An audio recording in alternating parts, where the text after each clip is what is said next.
Bonjour encore, une fois encore, bonjour. C'était la petite pause. Nous allons rentrer dans les questions. On ne va même pas retarder.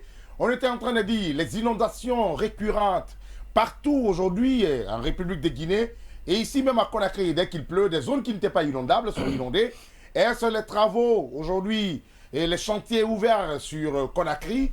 Ou bien est-ce un manque de civisme des populations également? Alors on se pose cette question parce que ce matin, pour rallier ce bureau, on a fait un constat, et exactement, c'est un constat amer. Il y a des zones inondées, partout c'était inondé. L'axe de la source, c'est-à-dire l'axe Le Prince, partout, puisqu'on ne connaît pas pour l'autoroute, mais l'axe Le Prince quand même, jusqu'ici, en passant par la corniche nord et jusqu'à Bambeto, descendre vers Koloma, tout était inondé. Alors, on se demande, on va se poser la question ce matin. Nous sommes avec les chroniqueurs. Parfois, ce sont des avis divergents, ce sont des avis partagés. Est-ce, je pose la question, Simon Pierre, est-ce aujourd'hui, ce sont des travaux populistes ou bien c'est un manque de civisme de la population juste les travaux. Qui est en train de créer aujourd'hui des zones qui n'étaient pas d'abord. J'ai comme l'impression, en parlant de travaux populistes, j'ai comme l'impression que tu ne salues pas les actions qui sont en train d'être, qui sont engagées par le CNRD et qui sont en train d'être poursuivies. En quoi ce sont des travaux populistes? Est-ce que c'est des travaux populistes? Parce qu'aujourd'hui, nous avons ouvert des chantiers partout. Il faut dire des chantiers seulement. Non, quand même. Des chantiers sont ouverts. Au fait, le Guinée, il est insatiable. Les chantiers routiers sont ouverts partout. Non, on l'attend. Mais ce n'est pas fermé. Et on a stoppé ces chantiers aujourd'hui. Conséquence, nous avons de l'inondation partout. Et bien sûr, ce qu'il faut rappeler déjà, ce n'est pas ces travaux-là que nous condamnons, mais les mesures qui n'ont pas été prises, sachant qu'on est dans une période pluvieuse. On ne peut pas curer les carnivaux, prendre ces ordures-là, les mettre sur la route, à côté du goudron, et laisser ces ordures-là pendant qu'on est... Qui est en train de mettre ces ordures dans les caniveaux? Permets que je termine, je n'ai rien placé d'abord.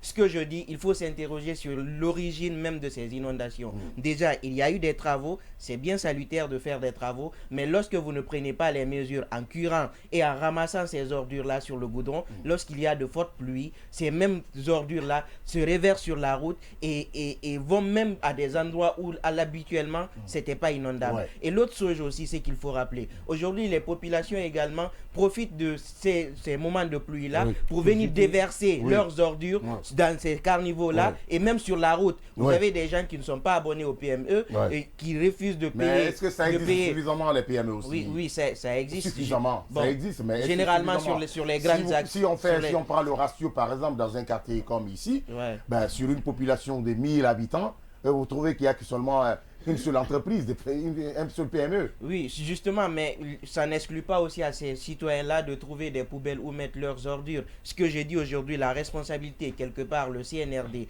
doit curer seulement les carnivaux, mais aussi ramasser ces ordures. Au-delà de ça, il y a même des routes aujourd'hui qui n'ont pas de carnivaux, qui sont bondées d'ordures, qui ne sont pas encore curées. Lorsque vous prenez la route de Lambagny au Carrefour, quittez le Carrefour jusqu'à revenir vers le centre commercial, vous n'avez pratiquement pas de carnivaux. Donc toutes les eaux de ruissellement là qui viennent, c'est sur le goudron. Et lorsque vous venez, malheur à vous si vous êtes en moto et qu'il y a une voiture qui vient, on vous arrose tout simplement. Ce matin, j'ai vu deux bonbons traînés par l'eau vers le quartier Ratouma. La quantité d'eau, elle est tellement considérable. Vers le pont Kakibo, pour monter un peu vers Kipedadia. J'ai vu deux bonbons, deux tricycles quand même, en train d'être drainé par l'eau quand même. Même nous, lorsqu'on venait, Gagné va sûrement faire le témoignage. On a vu une petite voiture qui était en panne à cause de l'eau parce que l'eau était tellement montée en quantité. Si vous êtes dans une petite voiture, vous ne pouvez même pas y passer. Si vous avez si vous avez une grande voiture, là, même les grandes voitures, vous n'êtes pas épargné de panne. On a vu des voitures lorsqu'on venait. Aujourd'hui, ce qu'il veut dire, le gouvernement a certes fait des travaux, on apprécie l'initiative, mais on ne doit pas se limiter à ce niveau. Vous ne pouvez pas curer les carnivaux, prendre ces ordures, les mettre sur le goudron et puis les laisser. Le blocus avec la route. Pourquoi c'est un travail, on a commencé et on a bloqué. Qu'est-ce qui ne va pas? Et justement, il faut généralement pour faire ces travaux, il faut faire une certaine évaluation. Est-ce qu'on va achever ces travaux à temps? On ne peut pas commencer quand même des travaux. Bon, on est dans une saison pluvieuse. laisser tout ce temps-là, on n'a pas encore fini ces travaux. On sait combien de fois les populations souffrent aujourd'hui. Il y a des familles, des pères de famille qui doivent sortir, aller travailler, qui sont payés par jour. Et s'ils ne se rendent pas là-bas, comment ces ménages-là vont vivre? Aujourd'hui, il faut rappeler que l'État, il est bien beau de faire des travaux, mais curer ces carnivaux-là, ramasser ces ordures, et la population, quelque part aussi, ne pas déverser les ordures dans les carnivaux, ne pas déverser les ordures sur le goudron, parce qu'on sait que c'est une période pluvieuse. Il faut que de part et d'autre, que tout le monde prenne ses responsabilités. Est-ce qu'aujourd'hui, ce que fait la Géroute, c'est pas une sorte de make-up? Quand on dit make-up, c'est pas une sorte de venir maquiller un peu ces travaux, ces activités, afin de sortir beaucoup plus d'argent? Parce qu'on sait, aujourd'hui, ça a été une initiative du président de la transition quand même, de remettre les voiries, de refaire les voiries, mais aussi, on a donné un moyen à la Géroute, on a laissé l'indépendance à la Géroute de le faire, mais par endroit, vous trouvez que les travaux, on a commencé, mais ce n'est pas terminé et c'est stoppé. Ça crée de l'inondation partout et ce sont des populations qui sont en train de souffrir. Est-ce que l'Argeroute n'est pas responsable de ce fait? Bon, il faut dire aujourd'hui que depuis l'avènement du CNRD au pouvoir, nous avons assisté au lancement de plusieurs activités, en tout cas d'infrastructures, sur le territoire national. Mais malheureusement, nous avons toujours dénoncé ça ici pour dire que les dispositions ne sont pas prises quant à la bonne exécution aujourd'hui de ces travaux. Il faut dire que de part et d'autre, certains travaux sont exécutés et d'autres n'en aiment pas. Aujourd'hui, en ce qui concerne, n'est-ce pas, le cas d'inondation aussi, et on pourrait comprendre, lorsque ces cas sont opérés, c'est-à-dire que ces cas sont révélés dans le quartier, on peut accuser la population pour dire que voilà, ils sont allés bloquer, n'est-ce pas, et le passage d'eau. Donc ça a créé ce qu'on appelle une inondation. Mais tel n'est pas aujourd'hui le cas des grands axes. Quand vous prenez aujourd'hui le tronçon Flamadina pour ici, on voit qu'il n'y a pas de caniveaux pratiquement. Il n'y a pas de caniveaux. Et les petits caniveaux qui ont été creusés ne mesurent pas, n'est-ce pas, en termes de diamètre, plus de 3 mètres.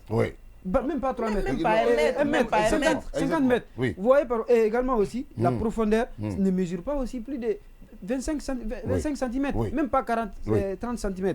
Donc, ce qui pose aujourd'hui que les travaux effectués ne sont pas aussi, n'est-ce pas, des travaux à la hauteur, de qualité, de bonne qualité surtout. Ça, ce n'est pas le cas. En parlant aussi de l'Argeroute également, on sait aujourd'hui ce qui se passe de ce côté là-bas. Les entreprises, n'est-ce pas, ont été lancées pour effectuer des travaux.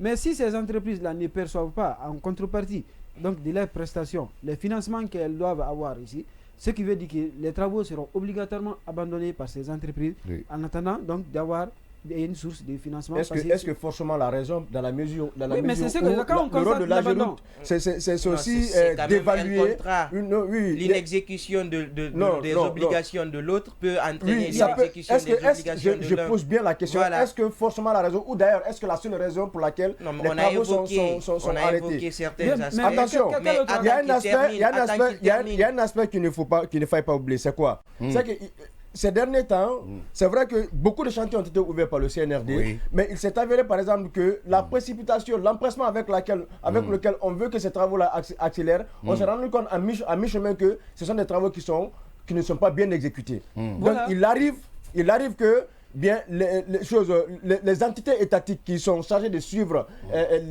l'évaluation de ces travaux-là demandent aux entreprises d'arrêter et de faire le travail conformément au contenu du contrat qui a été signé. Ce qui est fait tout à fait normal. Lorsque par exemple... Je suis désolé. Ce que tu es en train de dire, ce sont des travaux. Ce sont des activités qui se passent en amont avant d'ouvrir un chantier. Déjà, c'est un contrat. Je rappelle que lorsque vous avez signé un contrat administratif, précisément, lorsqu'il s'agit des contrats de travaux publics, par exemple, le co-contractant, l'État qui est co-contractant, par exemple, a le pouvoir de contrôle et de direction sur le contrat. Ça veut dire quoi? À partir du moment où le contrat a commencé à être exécuté, il a l'obligation, il est de son devoir de veiller sur la bonne exécution du contrat. Lorsque, chemin faisant, l'État se rend compte, qui est co-contractant se rend compte que son co-contractant qui est l'entreprise qui essaie de construire telle ou telle activité est en train de mal l'exécuter, il est de son devoir de lui rappeler et même d'arrêter les travaux. Est-ce que nous ne sommes pas aussi dans ce cas de figure-là? On n'est pas dans ce cas de figure. Donc pourquoi il ne faut pas tenir pour seule raison... Nous ne sommes pas dans ce cas de figure. Renseignez encore. aussi, il ne faut pas faire le parallèle. C'est pas affirmé. Attention. C'est pas clair. Ce que vous dites aujourd'hui, c'est pas aussi affirmé. C'est affirmé, c'est clair. On a même des témoignages. Le problème aujourd'hui, c'est quoi? Il y a une nouveauté, en tout cas sur le CNRD, qui est celle de mettre à disposition les entreprises qui sont les co-contractants de l'État, les moyens qu'il faille afin qu'ils puissent exécuter les contrats. Vous en connaissez? Vous en connaissez? Là où je peux être d'accord un peu. D'ailleurs, ce qu'il dit, c'est pas ça. Excuse-moi. Ce n'est même pas ça. Là où je peux. Moi, je le bloque directement. Les entreprises sont sous perfusion en République de Guinée aujourd'hui. Exactement, c'est ce que je voulais dire. Ça, ce n'est même pas à discuter. Il suffit juste de rencontrer les entrepreneurs qui ne perçoivent pas les financements, ils n'ont pas les moyens nécessaires. Et également aussi, leurs capitaux, ils prennent leurs propres fonds pour là. Mais quand ces fonds-là sont épuisés, qu'est-ce qu'ils font? Parce qu'aujourd'hui, avec le CNRD, c'est ce qui se passe. On leur demande de faire d'abord le préfinancement. Ensuite, nous allons venir à un point. C'est pas une marque déposée du CNRD. Non, mais écoutez, c'est le CNRD qui a dit que rien ne sera comme avant. On a dit que rien ne sera comme avant. L'intérêt de la population. Je ne défends pas aussi l'intérêt de la population. Non, tu es pro CNRD ce matin. Il faut qu'on se comprenne. Quand vous avez soumissionné, il y a des exigences en matière financière et technique qui vous sont le contenu du cahier des charges. Voilà, le contenu du cahier des charges notamment. Donc, il faut que vous ayez des capacités financières et techniques. C'est en fonction de cela qu'on peut. Je dis, je n'ai pas dit qu'on doit, mais qu'on peut vous. Cela relance encore. Cela relance encore. Lorsque vous avez commencé. Cela relance encore la qualité d'appel d'offres des entreprises. Parce que tu es en train de le dire. Si la qualité, aujourd'hui, on bloque parce qu'on a donné. Il peut y avoir certainement des magouilles. Dans la procédure. Et ce qui n'est pas normal. L'entreprise qui n'est pas normal. Aujourd'hui, la plus grosse question qu'on est en train de se poser, est-ce qu'avec la Géroute, c'est que les travaux, les entreprises qui sont en train d'exécuter aujourd'hui ces travaux en République de Guinée, mais surtout même à Conakry dans les quartiers, est-ce qu'il y a eu appel d'offres? Est-ce que ce n'était pas des travaux de gré en gré? Ce ne sont pas des contrats gré à gré qu'on a donnés à ces entreprises? La preuve, nous avons vu ici récemment Matoto, l'immeuble qui a effondré. On s'est posé la question. Attends, quelle est l'entreprise? Est-ce que le cahier des charges a été respecté? Est-ce que le contrat a été dûment bien à respecter les procédures égales de contrat, d'exécution de contrat? On se demande exactement, est-ce que ces entreprises qui évoluent aujourd'hui sur le terrain, est-ce qu'ils ont respecté les procédures d'appel d'offres. Parce qu'on se demande, est-ce que ce n'est pas des appels d'offres de gré à gré? Le problème est où on a commencé par la question d'où vient ou bien quelle est l'origine de ces inondations. On a dit sur les artères de la capitale.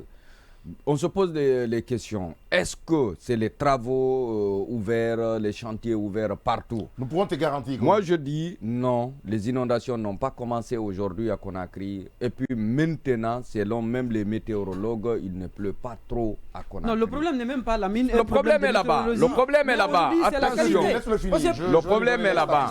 Pourquoi vous avez cité des ça ne peut pas passer. Pourquoi ça va passer? Laissez-le finir. Le problème, pourquoi les inondations?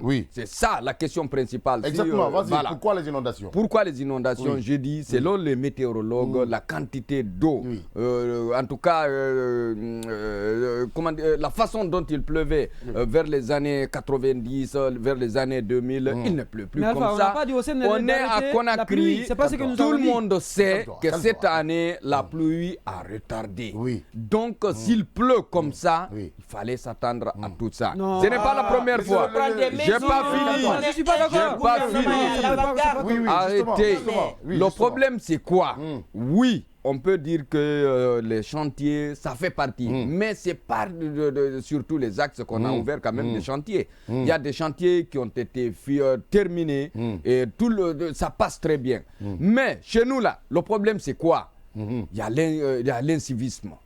J'ai entendu Simon tout à l'heure dire, ah non, on enlève les ordures dans les caniveaux, on ne cure pas. Ou bien on cure, on ne ramasse pas. Mais qui est en train de déverser ces ordures dans les caniveaux? Non, mais je n'ai pas épargné la responsabilité des citoyens. Non, il faut mentionner, il faut insister, il faut insister là-dessus. Je n'ai pas fini. Je veux juste terminer. Je ne parle pas des autres quartiers. Le problème avant tout, lorsque les caniveaux sont curés, les ordures sont ramassées, même s'il y a une certaine lenteur souvent. Oui, exactement. Avant tout, c'est ça. C'est de la lenteur. C'est là il s'agit. lenteur-là. Cette lenteur, c'est de cela il s'agit.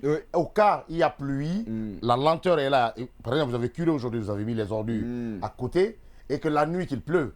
Ces ordures-là vont reverser sur En tout cas, à Lambaye, quand même, il n'y a pas d'ordures versées sur les artères au jour d'aujourd'hui. D'accord. Cette inondation qui est en train de connaître. Ayataya, je t'ai dit, il y en a. Ayataya, c'est au bord du goudron. On peut évoquer Alphaba. C'est que j'ai envie de dire. C'est que nous avons envie de dire. Si j'ai envie de poser la question. Et parce qu'on se souvient avec l'Agence nationale de. L'Anguche, l'Agence nationale de catastrophes. Non, cette structure fantôme. Non, excuse-moi. Non, c'est cela. Mais arrêtez. Non, vous n'avez même pas compris. L'agence a fait des études. L'agence a, excusez-moi, non, je te parle même de pas lancer. Moi, je te parle de la structure. Je ne sais pas sémantique, même si c'est lui qui a la tête. Mais quand même, il faut reconnaître que l'agence a fait quand même des études et a interpellé les élus locaux pour dire que cette année, il y aura plus de 4500 ménages qui seront affectés par les eaux de ruissellement et par les eaux de pluie. Donc, on ne peut pas me dire aujourd'hui que l'État n'était pas en avance. Non, mais deuxièmement, qu'est-ce que nous sommes en train de dire? Quand on dit qu'aujourd'hui, que oui, parce qu'il y a eu beaucoup de pluie, que ça fait partie. Mais est-ce que ces zones aujourd'hui qui n'étaient pas préalablement inondables, aujourd'hui qui sont inondées à cause des travaux, est-ce aujourd'hui on peut dire, on peut accuser que parce qu'il y a eu trop d'eau? Non, ça fait partie. Non. Ça c'est un. Non, vous savez, cette année les pluies ont retardé. Jusqu'à présent. C'est pas une raison. Non, c'est une raison. Ça fait partie, je dis. C'est l'une des raisons. Attention. Attention. Je dis c'est l'une des raisons. Attendez. C'est l'une des raisons. Ils trouvent des fausses solutions. Non, pas du tout. Non, c'est ce qu'ils sont en train de faire. Non, c'est l'une des raisons. Mais avant tout, non. Il y a le ministère, la responsabilité du ministère de l'Habitat. On n'a pas dit personne n'a le pouvoir d'arrêter le ciel. Personne n'a le pouvoir d'arrêter le ciel. Ce qu'on dit aujourd'hui, c'est que ces infrastructures-là, le fait de ne pas curer les ordures, entraîne ces ordures-là à se déverser sur le goudron. Et parfois, il y a inondation. Il y a aussi des routes où les caniveaux, les épaisseurs sont trop petits, où il n'y a même pas de caniveaux. C'est ce qu'on évoque. Et aujourd'hui, la population en souffre. Lui, il sait comment il est venu aujourd'hui au travail. Pourquoi tu vas défendre un gouvernement qui n'est pas à la Je n'ai jamais défendu un gouvernement, mais la logique est là, c'est clair. Il faut dire les choses, la réalité, c'est une réalité. Je reviens encore, je reviens à Charles contre Alpha. Tout ce qu'il dit là. Je ne sais pas si avant il était un syndicaliste dans le quartier, maintenant qu'il devient un syndicaliste du gouvernement, s'il a reçu une cooptation quelque part, ça ne nous engage pas. Maintenant, ce que je suis en train de dire, ce sont aujourd'hui des faits palpables qui crèvent à l'œil. Prenez le tronçon Lambaye, centre commercial, jusqu'à Flamadina. Vous avez des endroits où il n'y a pas de caniveau. Pas du tout. Obligatoirement. Non, là, il n'y a pas de problème. C'est là où vous accusez les chantiers. Il y a certains qui qualifient même ces chantiers de chantiers populistes. Est-ce que c'est le fait du CNRD? Exactement. S'il n'y a pas de route, il faut savoir ce que les responsabilités. Non, mais écoutez, laissez-le aller, laissez-le, souffrez de l'écouter. Après, vous pouvez venir. Si vous avez vos constats à faire, il a son constat à faire. Laissez-le de l'écouter. Maintenant, puisque vous demandez est-ce que c'est à l'ère du CNRD que cela s'est opéré, je vous dis que maintenant là, ils ont pris des initiatives, n'est-ce pas, pour creuser des caniveaux et faire des travaux de réfection même de certains caniveaux tout au long donc, de ces trajets-là. Ça, j'en ai vu. Si vous avez besoin aussi des images, je pourrais vous... Sous l'ère du CNRD. Sous l'ère du CNRD. Maintenant là, quand ces travaux-là sont faits, et que après, c'est quelque chose à saluer parce que ces caniveaux-là n'existaient pas. Ça ne dit pas que c'est pas le problème. Ça ne résout pas le problème. Mais ça résout pas. À qui il faut pointer le doigt? L'État. Mais c'est l'État. C'est ce qui s'est fait. Qui dira par exemple si on ouvre les chantiers, s'il n'y a pas de route, on dit il n'y a pas de route. Si on ouvre les chantiers, on dit ah mais non, on a ouvert des chantiers partout. Coupez-moi le micro de Alphaba. Le CNRD est au pouvoir, ça fait combien d'années? Oui, ça fait 2 ans. Ça fait au moins 2 ans. Environ. Oui. Ça veut dire qu'il y a des saisons d'hivernage qui se sont succédées. Le centre commercial, par exemple, de Lambaye, le centre commercial de Lambaye a existé depuis combien d'années? Suivez-moi. Qu'est-ce qui a été fait aujourd'hui pour qu'il n'y ait plus d'inondation du côté du centre commercial de Lambaye? Rien. Tout le monde, chaque année, c'est le même problème. Le centre commercial existait depuis combien d'années? Le centre a existé. Est-ce que ça voudrait pourtant dire que puisque le centre a existé, il ne faut plus prendre des mesures de correction? Il ne faut pas accuser les chantiers. C'est pas le centre commercial mieux que moi. Auparavant, c'était un endroit beaucoup gâté. Mais sous Alpha Condé, d'ailleurs, des travaux ont été faits. Mais sauf que jusqu'au jour d'aujourd'hui, on a du mal à maîtriser les choses, la pollution de l'eau dans cet endroit. endroit-là. Depuis combien d'années? Il est important de le rappeler. D'abord, c'est un endroit qui était gâté, mais qui a été refait. Mais pour ce qui est de la force de l'eau sur cet endroit-là, on a encore du mal. Alors c'est bâclé. Parce que je ne peux pas croire que c'est des spécialistes. Jusqu'à présent, qui peut me dire que c'est bâclé? Non, c'est bâclé. Vas-y, Simon. Pas des travaux bâclés, mon ami. On sait que avec des spécialistes qui sont venus faire des études et jusqu'à présent, avec des années, on n'a pas. Non, mais attention. Avec l'État, le plus important, c'est d'apprendre de nos erreurs. Oui, exactement. Si aujourd'hui, on a vu, l'année dernière, il y a eu une inondation ici, cette année-là, quelle est la mesure qu'on a pu proposer pour que ça change? Exactement. C'est ce qu'on attend de gouvernement. L'année dernière, il y avait eu une inondation à Koya. L'année dernière, au niveau du centre commercial, c'est la même chose. Cette année, c'est la même chose. Et le gouvernement du CNRD, pratiquement 2 ans, c'est la même chose. Ça a commencé quand? Les inondations à ce niveau? À ce niveau. Lorsque vous prenez Yataya, à Foulamadina et même au niveau du lac de Sonfonia, dès qu'il y a pluie, vous avez. Est-ce que ça, c'est tous les ans? Non, est-ce que c'est dû au chantier maintenant? Le problème, c'est cela. Le problème, c'est cela. Il ne faut pas accuser toujours. Du lac aujourd'hui. Simon Pierre, quelle proposition fais-tu aujourd'hui par rapport à... Mais il n'est pas spécialiste, mais il dénonce lui. Au niveau du lac. Il dénonce lui. Il dénonce. Qu'est-ce que toi tu aurais fait? À la place de M. Gando, ministre des Affaires, qu'est-ce que toi tu aurais fait par rapport au lac? On se calme. On se calme. Gando n'est pas ingénieur. Gando est juriste. Je vais t'aider. Je le rappelle. Je vais t'aider. C'est mes anciens profs. Donc ça veut dire on habille les hommes qu'il ne faut pas à la place. Pas forcément. Non, pas du tout. Je dis bien. Je termine. Un juriste à la place des infrastructures. Qu'est-ce que toi tu aurais fait aujourd'hui? À la place des infrastructures, il n'est pas spécialiste. Lui, il va venir trouver le droit, il va venir trouver la loi pour dire est-ce que l'eau, est-ce que le nid du lac de Sonfonia qui est là, est-ce qu'il est même abonné au PM? Il m'a posé une question, laisse-moi répondre. Ce que j'ai dit aujourd'hui, qu'est-ce qui nous empêche aujourd'hui de mettre des barrières pour que lorsqu'il y a forte pluie, pour ne pas que ça traverse le goudron, pour prévoir même des carnivaux, on peut prendre des spécialistes, faire appel à l'expertise qui viendront analyser et le faire, parce que nous, ce qu'on veut, qu'on puisse circuler librement sur la voie, parce qu'on paye quand même des impôts, c'est des recettes qui rentrent à l'État. On a la libre circulation et on a ce droit. On le prône partout. Aujourd'hui, si l'État ne le fait pas, moi, en tant que citoyen, je réclame ce droit. C'est dit au chantier si toi, maintenant. Tu ne veux pas réclamer s'il y a une inondation au niveau du lac de Sonfonia, alors défends ce gouvernement. Il y a quel chantier qui est ouvert vers le lac Sonfonia? On ne peut pas, en tout cas, faire des omelettes sans casser des œufs. C'est ça le problème. Il faut accepter. On me reproche souvent d'être calme. Non, mais non, je comprends que la situation aujourd'hui, avec ce que nous avons vu, nous ne sommes pas en train de critiquer pour le dire. Mais il faut comprendre quand même qu'il faut dénoncer pour que ça change. Bien sûr. Nous ne sommes pas en train de dire... Mais il ne faut pas accuser quand même. Non, c'est l'État qui en accuse. On pointe du doigt, le doigt accusateur, c'est sur l'État. Pas les chantiers. Non, en fait, si. Pourquoi on dit les chantiers? Parce qu'aujourd'hui, il y a des zones qui n'étaient pas, je le répète, j'insiste, je réitère, il y a des zones qui n'étaient pas du tout inondables avant. Mais ces zones aujourd'hui, à cause des travaux, aujourd'hui, ces zones connaissent aujourd'hui des inondations et l'eau aujourd'hui envahit les habitants. C'est-à-dire la maison des ça ne sera pas éternel. Non, ça ne sera pas éternel. Voilà. Mais nous parlons de la prévention, de la rapidité et non de la lenteur. Lui, il a parlé tout à l'heure que vers chez lui, que quand même, on est en train de curer les caniveaux, mais rapidement après, qu'on revient quand même lentement pour ramasser ces ordures. C'est de cela qu'il s'agit. Il ne s'agit pas de venir faire un boulot ensuite, après derrière, qu'on trouve que le boulot est mal fait. On a toujours dénoncé ça. C'est comme aujourd'hui quand vous prenez l'initiative qui a été prise depuis sous l'ère Alpha Condé pour l'initiative de la salubrité, rendre Conakry ville propre. Et jusqu'à présent, mais on a l'impression que c'est fini, c'est mort. Ça c'est des slogans fantômes. Mais il ne faut pas attendre, il ne faut jamais attendre qu'il y ait... Oui, laisse-moi finir. En parlant même de salubrité aujourd'hui, je crois que l'État est en train d'attribuer cette compétence à plusieurs ministères. Vous avez le ministère de l'Environnement qui est impliqué, le ministère de l'Urbanisme, le ministère de l'Administration du Territoire. Moi, je pense qu'aujourd'hui, il faut même créer un ministère chargé de la salubrité publique et de l'hygiène. Un seul ministère. Mais avoir une seule affaire où la compétence est attribuée à tout le monde, finalement, personne ne va se sentir responsable ou redevable. On va dire, je ne suis pas le seul. Voilà. Si c'est toi seul qui a la compétence, il y aura une guerre de leadership. Voilà, on va t'attribuer cette responsabilité. Du fait que l'assainissement soit confié à un département ministériel ou à un département. Moi, je pense qu'il faut rendre responsable et entièrement responsable, exclusivement responsable, les collectivités. Parce que ça passe au sein des collectivités. Qu'on rende responsable les maires, les chefs de district, les chefs de secteur, les chefs de quartier, de cela. Si nous expérimentons cela, c'est ce sont proches de la population. En fait, nos villes, ce sont les populations qui salissent les villes. C'est pas... Alors, vous êtes d'accord avec moi que ce sont des décisions populistes? Non. Attention. Quand même.